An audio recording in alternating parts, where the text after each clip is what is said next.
If you were on stage facing Kamala Harris, how would you turn this exchange into a victory for you? I talk about her record. I talk about the border. I would, if between 7 and as high as 15 million illegal immigrants who've come in, escorted in by the Sinaloa drug cartel. They've been crushing the social safety system in our country.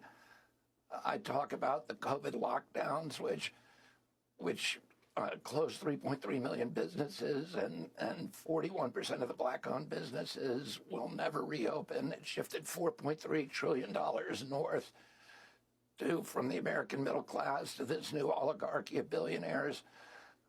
I would talk about censorship.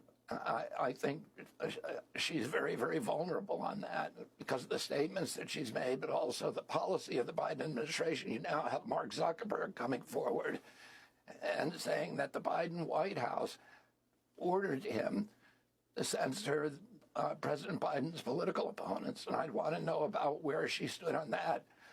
I'd talk about the health epidemic in our country that is overwhelming American children. I talk about her role in gaslighting the country about President Biden's mental condition. She told the country that she was talking to him every day and that he was perfectly okay.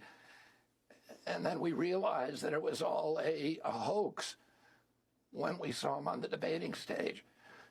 Oh, I think she has a lot of the economy is a mess. We've got I want to know how she's going to deal with the housing crisis, how she's going to get our kids back into houses again. Our kids can't afford housing, the first generation in history. I'd ask her about the deficit, $35 trillion. $1 trillion every 90 days, we're adding $1 trillion.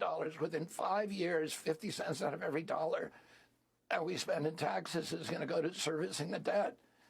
Does she have a plan for that?